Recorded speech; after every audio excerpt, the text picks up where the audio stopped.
Hello everyone, my name is Ark and welcome back to another MonsterArts review. In today's video, we're going to be taking a look at the SpaceGodzilla from the Fukuoka Decisive battle from Godzilla versus SpaceGodzilla. So, this guy is still currently available in Amazon for $150. After taxes around $165-ish, depending on where you live. So I got this guy through there. Every other place was sold out, so if you are missing a SpaceGodzilla, then I would suggest getting this one soon. Otherwise, you're gonna have to be paying aftermarket prices. So yeah, this box is very thin. Like, it's the same size of my palm, which is kind of weird. I don't know if that's something with the figure, but this is the same sort of reused model that they used back in the day, 12 years ago actually. Jesus Christ. But yeah, Yuji Sakai right here on the bottom. I think that's one of the first ones I've seen.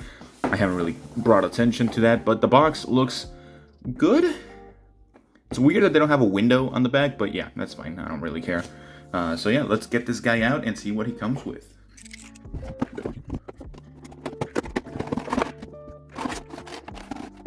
Here we have the one and only SpaceGodzilla. He looks absolutely beautiful, honestly. My god, I love how he looks. So this guy, in terms of height, he stands at 6.5 inches all the way to the top of his shoulder spikes. And in terms of length, with the tail, he is around, from the mouth all the way to the tail, around 13.5 inches, which honestly, pretty lengthy. Nothing is probably ever gonna beat that Godzilla Ultima. So yeah, this guy, I love the way he looks already. He looks absolutely fabulous. So yeah, I really like the glossiness of his chest area. I think that really encapsulates the way of a space-ish version of a Godzilla throughout the movie. So my recording space is not big enough, so I'm gonna scratch the back a little bit. He looks good. One thing that I will say is that there is some imperfections with the paint job on the dorsal plates, whether they're not clear plastic. So for the most part, you're gonna encounter some chips and scratches on that, which it sucks really. Like, it's really visible for me on this section of the tail. It sucks, I will say. But everything else looks fine. For the most part. I think he looks great. The eyes are also beautiful. They're pretty straight on forward. They don't look lopsided or anything. The spikes, I love the paint job on this thing overall. I think this is the one MonsterArts that has the most paint out of all of them that I own so far. So that's good to know. Yeah, I love the glossiness. I kind of wish this was glossy. I don't know why it stops here. That's weird. He does have like a black, grayish charcoal coating with some satin finish on it. And then there's the glossy finish on the maroon sections. And of course, the glossiness of the shoulder spikes, the rock candy. I really like the spikes. I know I mentioned that they look really nice. They're translucent. You can probably get some light through those, so that's really nice to know. Overall, this guy looks great. In terms of height comparisons, I'm going to put him next to some other MonsterArts that I have, just so you guys see how he compares in terms of height with the other ones. Now, in terms of articulation, let's start with the tail. So I was playing around with the tail a little bit. It's a little bit stuck, I think. So in terms of ball joints, it's all ball joints. There's around, I don't know, I'm going to put the number on the screen though. If I count them, if I want to count them, I'm not sure. I don't think I'm going to count them. But there's a lot of ball joints. So it should be the typical MonsterArts tail that you can get the most out of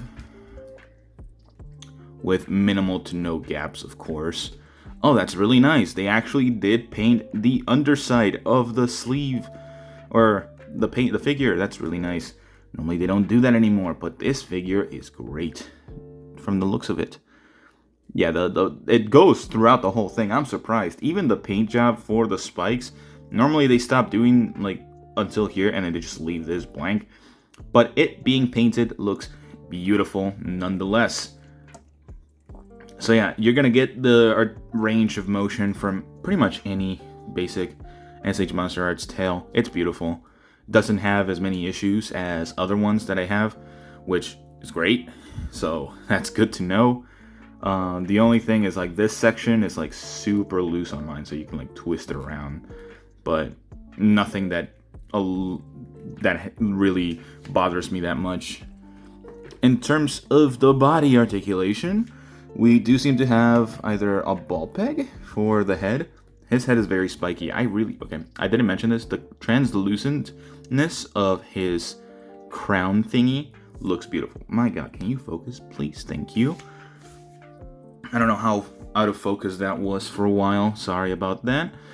But he can turn side to side this much to the left, this much to the right.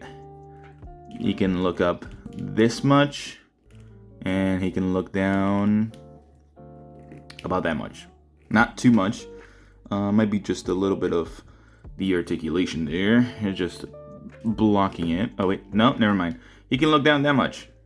So it was just the sleeve of the neck blocking it a little bit. Shoulders, there is like no shoulders. There's only the arms. Kind of wish they would have made this articulated, but that would have been harder. We do have like a rocking bicep swivel, a little bit. Double jointed elbow, which is good. You can get them up about that much. 90 degrees, always good. Pretty much standard for Godzilla. And you do have your wrist swivel. That peg is very small, so do be careful with moving it too much. And for the waist, he can look far. He can like rotate side to side a little bit. He can move up that much for the back crunch, and the ab crunch forward that much. Again, just the sculpt prevents it from moving even further, which is fine. I don't really mind. So the legs, you can spread them if you can about that far. My right leg seems to be a little stuck, but not too much of a big deal. They're both sculpted differently. They're not the exact same, which is really nice to always have different sculpts for the figure. He can move forward that much. He can kick forward about that much with both of them. So you can pretty much make him sit down a little bit, not too much. And he can move them back pretty far, actually. I'm surprised. I don't want to stress that one too much. Yeah, the sculpt on the figure is completely different on both legs. So one of them does move far a lot, the other one not really. And they're not loose, like they feel loose a little bit, but they're pretty good actually in terms of getting the most range of motion. Knee, you can get it at about 90 degrees, which is great. You can't kick forward though, like in terms of the knee. He does have a sleeve for the ankle. You can get an ankle rocker there. Pivot here, forward that, and like going backwards that much, forward this much. So overall, in terms of articulation, he's pretty great. I like it. That's pretty good, I would say. And this guy, unlike any other SH MonsterArts, he does come with some accessories. Which, let's take a look at those. Alright, while not having the most accessories, he does get the 2 battle damage pieces from his giant rock candy shoulders. And of course, the lightning. I know this was painted greenish in a previous release, but I like the blue more. I don't know why. I think it looks better. I think the blue looks so much better. So, the rock candy pieces, they're not that hard to take out. Let me come back to this SpaceGodzilla. All you have to do is just kind of wiggle it a little bit, hold the whole figure down, wiggle up the pieces, You can see that there's the B, or the right shoulder. And then same for this one. Just wiggle it out. And then pull. Because I don't want you guys to break these. And of course, the left part. I'm guessing these also have left and right. Yes, as you can see, left right here, right here. Okay? So now, we're just going to put these up, match the way that the shoulders look. And then just push down a little bit. Come on, camera, please focus. I'm begging you. Holy crap. And then the right one, same, easy as pie. So here we have the previous ones, and now here we have the battle damage version. Honestly, he looks pretty good. I forgot to mention he does have jaw articulation, pretty good. Looks like an alligator. But yeah, also these parts right here, they are meant to go in a specific way. Let me look at the box real quick. Okay, yeah. So this one right here, the one that I'm holding this way, is supposed to go this way. So if you look at the top, it's gonna make an S shape. You're gonna just plop that in here. Like that, like so. This one that looks more like a Z on the side, you're gonna plop that on there, and there you go. That's pretty much how you would do it. Honestly, a pretty great figure overall. I have almost no complaints about it.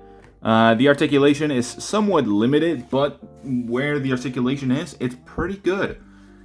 So I guess this leads me into my final thoughts for this figure. Overall, I think it's a great figure.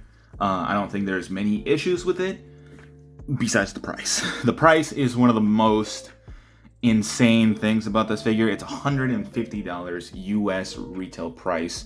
He is pretty much sold out everywhere. Big Bad Toy Store, Entertainment Earth, the Godzilla store. Pretty much every place where you would be able to get one is sold out besides Amazon. Amazon is still available there. And if you do get them, you're going to get them with the premium Bandai packaging. So the brown shipping box, you're going to get it with that, which honestly surprised me a little bit. I forgot that he was a premium Bandai exclusive or premium web exclusive over in Japan. But $150 retail price is a lot. I did end up paying that much, $165 actually. So after taxes and everything. Is it worth $150? I don't think so.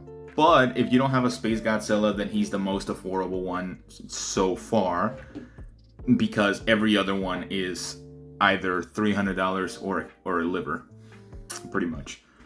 But yeah, overall, I'm gonna give this figure an 8 out of 10, and pretty much the only reason I'm docking it at some points is because it's sort of a reuse sculpt, but not really. There are some changes here and there. If I had a previous one, I would show you guys, but I don't.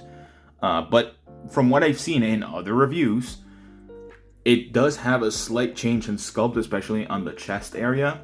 So there is that. So I do think this guy looks a little bit better. He does come with the battle damage pieces because it's the Decisive Battle of Fukuoka. So he looks pretty good nonetheless. Not many issues with him. I think he looks pretty good.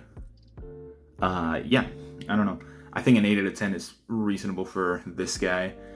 But yeah, let me know what you guys think about this figure. Do you have him? Do you not have him? Are you going to get him before he sells out everywhere and you're not able to get him anymore? Because I definitely think you should. And if you're able to find it for a cheaper price, definitely get it. But yeah, that is all the time I have for you guys today. And I will see you all in the next one. Bye-bye.